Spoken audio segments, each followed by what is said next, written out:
Hi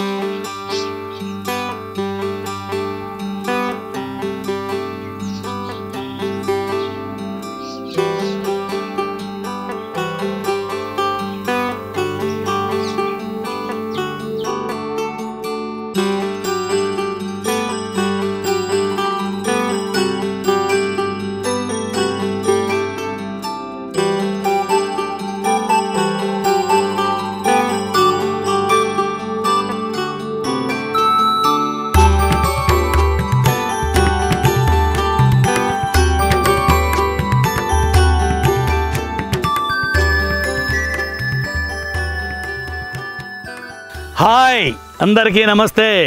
ఈరోజు నేను sweet item చేస్తున్నానండి. అదే బాదుషా. ఇది చాలామంది స్వీట్ షాపుల్లో చూసే ఉంటారు. అలాగే కిరాణా షాపుల్లో కూడా గాజు సీసాల్లో పెట్టి అమ్మేవాళ్ళు. నా చిన్నప్పుడు నేను ఇలా కిరాణా కొట్టులోనే గాజు సీసాల్లో కొనుక్కుని తినేవాడిని. పాత రోజుల్లో పెళ్ళిళ్ళలో కానీ ఏ ఫంక్షన్లో అయినా లడ్డు, బాదుషా, కార ఈ 3 ఐటమ్స్ కంపల్సరీ పెట్టేవాళ్ళు. అందుకే మీరు ఇంట్లో సింపుల్గా చేసుకోవడానికి నేను ఈరోజు బాదుషా అనే స్వీట్ మీకు చేసి చూపిస్తాను. ఓకే, ఇంకా ఆలస్యం ఎందుకు, వంట మొదలు పెట్టేద్దామా? మనం బాదుషాకి మైదాయే వాడుతున్నామండి. ఎందుకంటే స్వీట్లకు దేనికైనా సరే, బ్రెడ్లకు కానీ బన్నులకు కానీ మైదా వాడి తీరవలసిందే. కాకపోతే మీరు అంటారు, బాబాయ్ గారు మైదా ఆరోగ్యానికి మంచిది కాదు కదండి, మైదా ఎందుకు వాడుతున్నారు, గోధుమ పిండి వాడవచ్చు కదా అని. కానీ ఇది మైదా వాడితేనే ఈ స్వీట్లు ఫినిషింగ్ కానీ టేస్ట్ కానీ బాగుంటాయి. ఎప్పుడో ఒకసారి తినే స్వీట్లు కాబట్టి మనం మైదాతో చేసుకోవచ్చండి. రోజు మనం తినేవి కూడా కాదు, మనం రోజు చేసుకోలేము ఇంత ఓపికగా. ఓకే, గోధుమ పిండి అయితే అది ఆరోగ్యానికి మంచిదే కాదంటలేదు. మీరు కామెంట్లు పెడతారని చెప్పి నేను ముందుగా ఈ విషయం మీకు చెప్తున్నాను. ఇది గుర్తుంచుకోండి. నేను 2 కప్పుల మైదా తీసుకున్నానండి. అదే కప్పుతో 2 కప్పులు పంచదార కూడా తీసుకున్నాను పాకం కోసం. మైదా అనేది ఎప్పుడో ఒకసారి వాడండి, తప్పు లేదు. కానీ రెగ్యులర్గా మాత్రం మనం వాడకూడదు, ఆరోగ్యానికి మంచిది కాదు. ఓకే, 1/2 కప్పు నెయ్యి, 5 చెంచాల పెరుగు, 1 అర చెంచా ఉప్పు, 1 చెంచా సోడా పొడి, 1 చెంచా ఇలాచి పొడి, అలాగే 1 చెక్క నిమ్మకాయ ముక్క. ఇప్పుడు ఈ పిండిలో నెయ్యి, పెరుగు, ఉప్పు, సోడా పొడి ఇవన్నీ వేసి పిండిని పొడి పొడిగా చక్కగా కలుపుకోవాలి.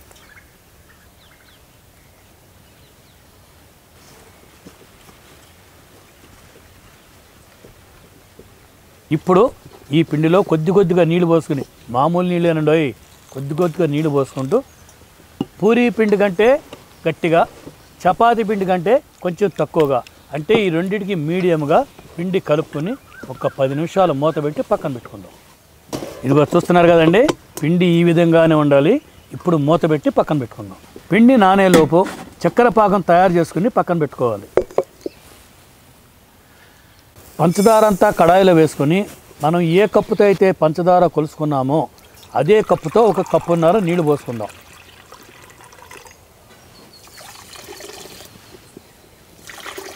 పంచదార అంతా బాగా కరిగే వరకు నీళ్లను ఒకసారి బాగా కలుపుకుందాం.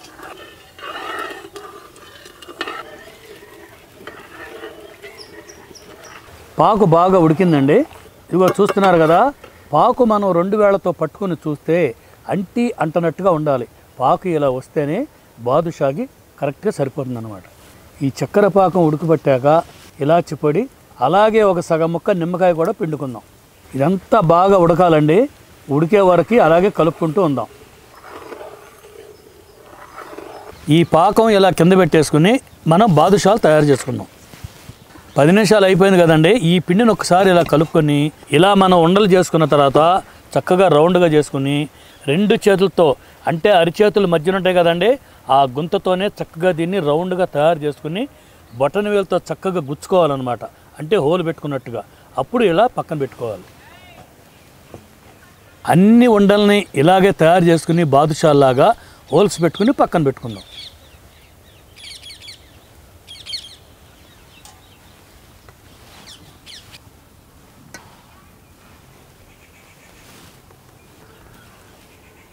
ఇప్పుడు కడాయి పెట్టుకుని బాదుషాలు కారడానికి సరిపడా నూనె పోసుకుని వేడి చేసుకుందాం.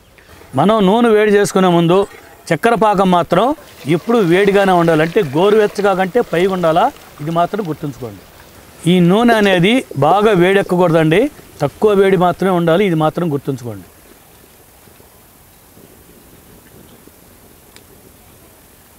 ఇలా తక్కువ వేడి ఉన్నప్పుడే బాదుషా ఒక్కొక్కటి వేసుకొని కాల్చుకోవాలి.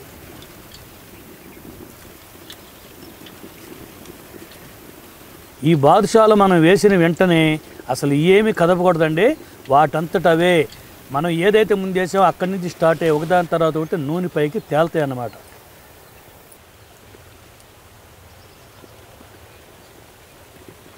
చూసారు కదా ఎలా పైకి తేలుతున్నాయో.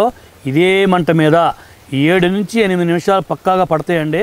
ఆ 7-8 నిమిషాలు ఇదే మంట మీద ఉంచుకుని చక్కగా కాల్చుకోండి. ఒక సైడ్ కొంచెం బ్రౌన్ కలర్ వచ్చిన తర్వాత రెండవ పక్కకు తిప్పి కూడా అదే కలర్ వచ్చేటట్టుగా కాల్చుకోవాలి.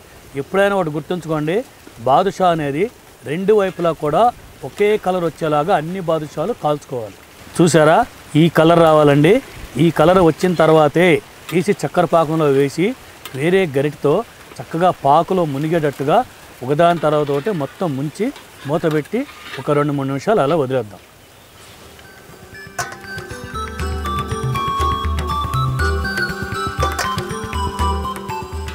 ఇవి ఇలా ముంచుకొని రెండవ వేసుకుందాం.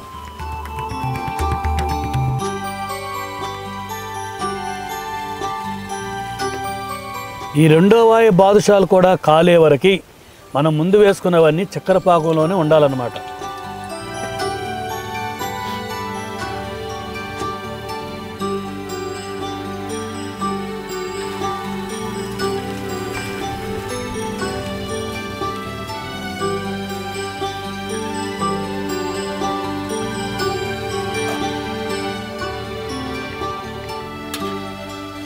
రెండవ ఆల్మోస్ట్ రెడీ అయిపోయిందండి.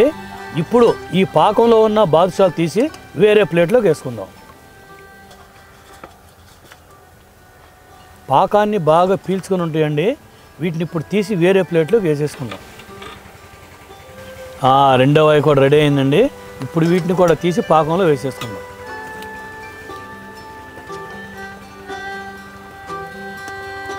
ఇప్పుడు మూడవ కూడా వేసేసుకుందామండి.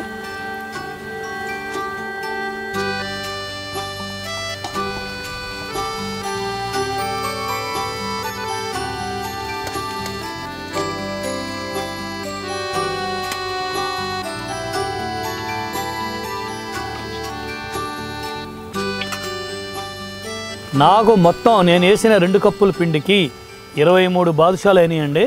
మీరు చిన్న సైజు కనుక చేసుకుంటే 26, 27 కూడా అవుతాయండి. నేను చేసిన సైజు కనుక చేసుకుంటే 23 పక్కాగా అవుతాయండి. చూసారండి మన బాదుషాలన్నీ తయారు చేయడం అయిపోయింది. వీటన్నిటిని ఒక ప్లేట్లో వేసుకుని బాదుషాలు టేస్ట్ చేసి చూద్దామండి.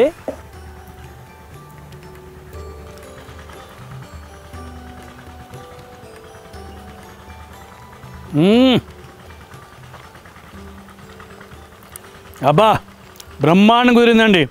చాలా రుచిగా ఉంది. పక్కా కొలతలతో చేశాం కదా. లోపల కూడా మెత్తగా జ్యూసీగా చక్కగా ఉందన్నమాట. నోట్లో వేసుకుంటే వెన్నపూస లెక్క కరిగిపోతుంది. బాదుషా అంటే ఇలా ఉండాలి అనేటట్టుగా చేసి చూపించాను. మీరు కూడా తప్పనిసరిగా ఇదే మెజర్మెంట్తో చేసుకుని చూడండి. ఓకే.